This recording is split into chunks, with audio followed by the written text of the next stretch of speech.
Show no ar aqui pela Unisul TV e também pelas redes sociais. O programa de hoje está demais. Antes de contar nossas atrações, eu quero falar um pouquinho, mandar um abraço para os nossos amigos que me encontraram aí pela rua e pediram um alô aqui no programa. Primeiro, o Tião do Rancho do Tião. Conhece o Tião? Está aqui presente o Lucão, que também tem meninhão, né? Está ajudando a gente hoje aí, ajudou a montar o cenário aqui. Estamos fazendo aqui os nossos novos estúdios aqui na minha casa, construí um pedacinho aqui, um puxadinho. Estamos fazendo o estúdio aqui. Hoje nós fizemos esse improvisado para fazer a cabeça do programa. Mandar um abraço então pro Tião, pro Daltinei, o corintiano. Alô, Daltinei, que é agora no lugar do Tião, ali do lado do bar do Paulista. Falando em bar, mandar um abraço pra Lani, pro Marquinhos e pro Cid lá da Passagem também, que sempre assiste o Muc Show e manda recado pra gente por aí. Mandar um abraço pro Dr. Laurence da Provida.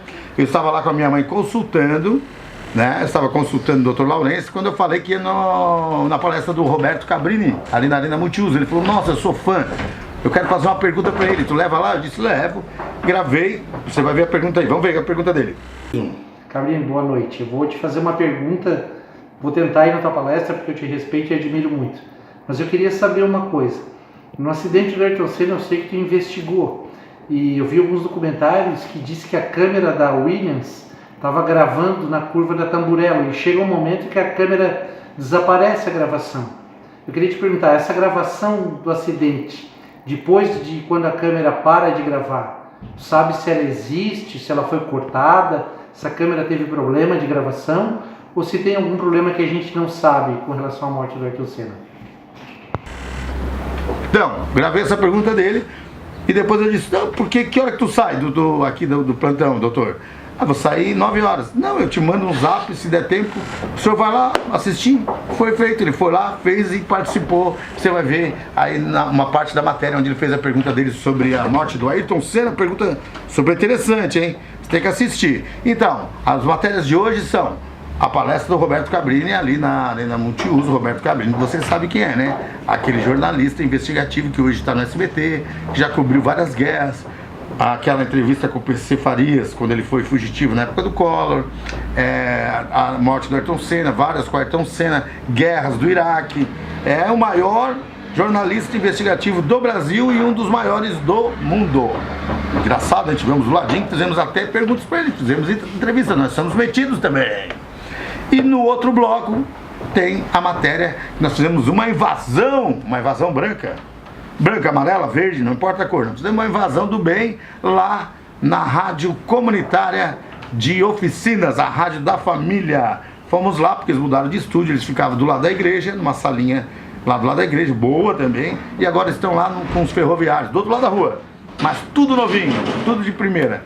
Fomos lá, conversamos com o Antônio Carlos, com o Marcílio Alano, com o J. Ardon, com o Frederico, com a turma toda lá que faz o programa lá. Inclusive estava o Arlan Alves, foi com a gente, né? O presidente da Bramecom, que vai ter um congresso aí no final de outubro com os colunistas do Brasil inteiro. Chega de papo, vamos começar o programa então com a matéria com Roberto Cabrini, diretamente da Arena Multiuso em Tubarão. Vamos lá! O programa da Unisul TV. Entrevista? Você vai entrevistar ele? Bem rapidinho, 2 minutos para tá bom. Vamos lá. Agora, a palestra Jornalismo Investigativo, a grande reportagem, será ministrada por Roberto Cabrini. Com a palavra, o jornalista.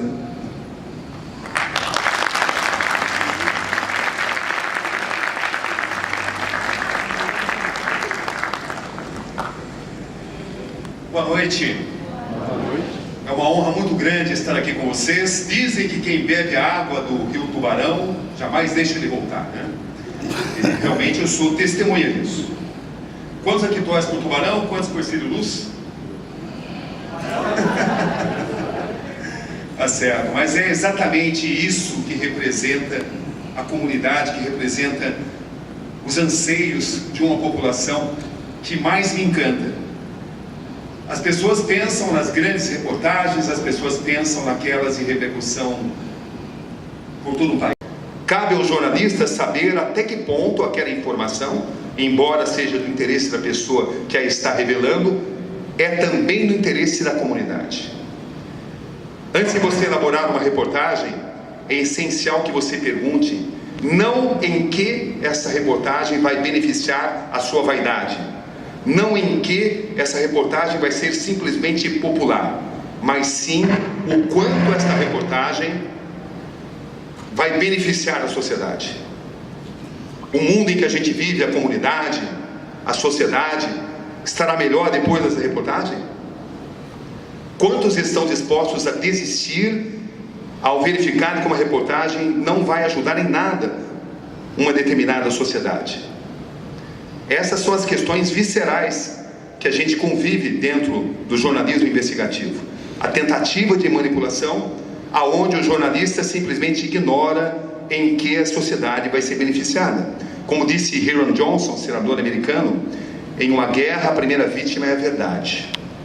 Cabe a nós, jornalistas, resistir e persistir na perseguição da verdade, sem ideologias falando mais alto, sem interesses econômicos, interesses religiosos ou interesses de qualquer natureza.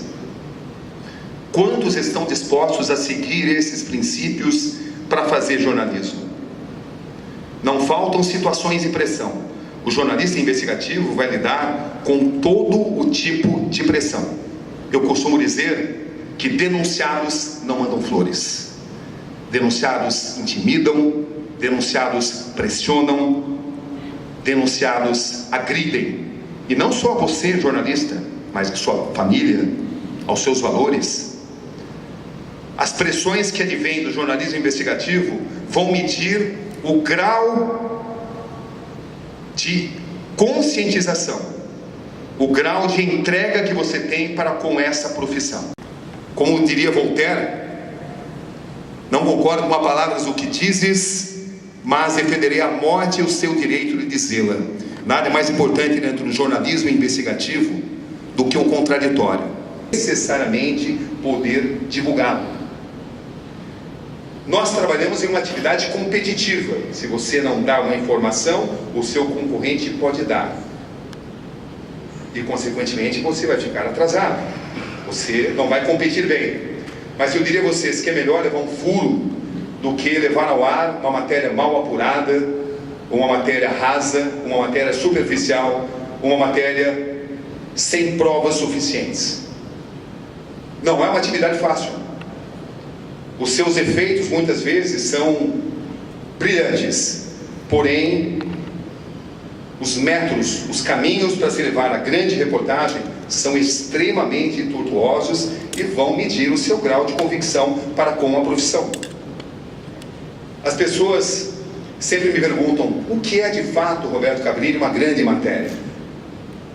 Eu digo sempre que uma grande matéria pode sair do cidadão mais simples, das pessoas mais supostamente rotineiras, até aquelas mais poderosas.